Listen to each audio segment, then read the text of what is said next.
Welcome to the Planeswalker Project. What's up everyone, and welcome to the Planeswalker Project. So a lot of you guys have been asking us to cover another Selesnya colored commander, Karametra, God of the Harvest. Well, I'm going to be doing some experimenting by swapping Karametra out with one of the new legendary creatures from Commander 2017, Mirri, the Weatherlight Duelist, giving us a Mirri Enchantress build. This deck is going to focus on two main things, the first being defense. It'll be able to hold opponents at bay using Mirri's abilities, along with the 33 enchantments that will provide us with control and protection. The second function of this deck revolves around our Enchantress engine. There are 4 creatures that will offer us card draw whenever we cast an enchantment spell, so whenever we cast a spell we draw a card further in our game. It won't be too difficult to turn out a dozen or 2 enchantments that render our board untouchable. Now, that's not to say that this deck can't go on the attack as well. We have a few tricks to getting combat damage that can easily overtake the board. The Karametra build we use as a basis for this deck features a strong engine that can cause our board state to spiral out of control. Anyway, that's enough babbling, let's check this deck out. Starting off, I believe the most important cards for this deck are the 4 Enchantress cards, Mesa Enchantress, Vidorian Enchantress, Argothian Enchantress, and the Eidolon of Blossoms. These are the 4 creatures that will let us draw a card whenever we cast an enchantment spell. And while I don't quite count it as one of our enchantresses, Herald of the Pantheon offers us a discount on our spells, and a slight bit of life gain. Now then, let's get started on this huge enchantment library we have, because there's a lot to cover. Starting off with our ramp enchantments, which help us either drop lands or fix our mana faster, Burgeoning and Exploration are good first turn drops. They'll get us started on ramping lands out faster than the rest of the table. My personal favorite ramp comes from the Rites of Flourishing, a somewhat group-huggy spell that gives each player an additional card draw and an additional land drop. We also run a few enchant landars, Utopia Sprawl, Unbridled Growth, and Abundant Growth.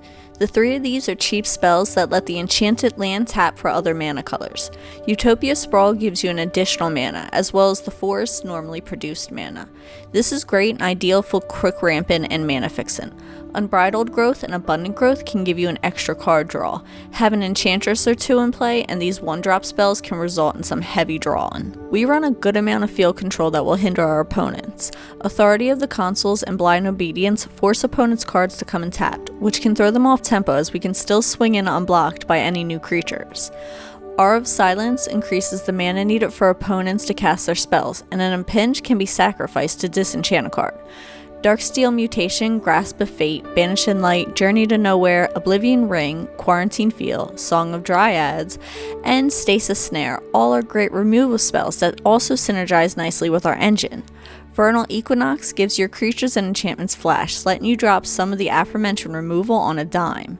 Since we only run 1 artifact, Soul Ring, Stony Silence is great to shut off mana rocks and bomb rocks. Aegis of the Gods gives us hexproof, a nice little bonus to have in case an opponent wants to target you. Remember that enchantment creatures like Courser of Krufix do count as both enchantments and creatures, making them useful to our engine. Karametra offers us some nice ramp whenever we play a creature, and is an enchantment herself. We also have both Heliod and Nilia to give some power to our forces. Hoofprints of the Stag and Sigil of the Empty Throne can offer us some powerful creatures, giving us 4/4 flying tokens that we can use to swing in for some heavy damage. For some intense amounts of defense, we run Ghostly Prison and the Impressive Sphere of Safety, which, given enough enchantments, can make us nearly untouchable. Our commander Mirri can also help provide some defense. As long as she's tapped, no more than 1 creature can attack you. She also has First Strike, and whenever she attacks, each opponent can only block with 1 creature. There are a few alternates that could be used for our commander, however. Karametra, of course, as well as Dragonlord Dramoka, who would be more controlling during your turns, but a bit slower. There are also both forms of Sigarda, each which gives some protection to you and your permanents. To help get our enchantments to our hand, we'll run Plea for Guidance as well as Enlightened Tutor. You can also run Idyllic Tutor and Academy Rector, though in my personal build, these 2 don't make an appearance. Our land base is going to utilize dual lands that give us our colors quickly. This deck runs a number of lands that have forest and plains subtypes, such as Dryad Arbor, Mistveiled Plains, Canopy Vista, Scattered Groves, and Temple Garden. We also run both Windswept Heath and Croson Verge, which are really the only two fetches I feel this deck needs given the ramp it has. Stern Wildwood is a really good manland and is great in a pinch to block against flyers. Sungrass Prairie is another great option since we don't run Silencia Signet. This card basically functions the same as a land. If you want to see the full deck list, which also details which staple cards we run in this build, the link to the tapped out page will be in the description of this video. Playing the deck is rather simple. You want to get your Enchantresses out as soon as possible along with your ramp in order to get your engine going. Once you have those in place, whenever you play a card, you'll get to draw a card. Having Sigil of the Empty Throne in play will offer you a ton of creature value as you'll be spitting out angel tokens. All of this is going on while you're slowly picking off threats from the opponent's table and keeping them at bay with your tax and control spells. A few Pillow Forts will keep you safe from attacks, and of course Mirri herself offers great value on being tapped, as you'll only be attackable by one creature per combat, providing excellent defense. And once you amass enough tokens or just general offensive force, you can swing it with Mirri at the helm, ensuring only one creature gets blocked.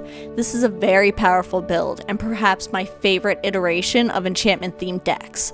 For some rather pricey upgrades, Greater Auramancy offers your enchantment Shroud, though we run Sterling Grove as a budget option, and Sarah's Sanctum to give us more white mana than we'll ever need. Anyway, that's going to wrap up our look at Mirri Weatherlight Duelist. I'm excited to test out the other new legends from the Commander 2017 sets and see which ones have the most potential. Which do you want us to explore next? Let us know in the comments below. Perhaps you'll see them in an upcoming video. Remember to like and share this video with your Commander play groups and friends. And if you'd like to help support the Planeswalker Project directly, you can do so over at our Patreon. We have a lot of exciting stuff in store for the future. Let's help make the Planeswalker Project one of the best Commander communities on YouTube, and as always, we'll see you in the next upkeep.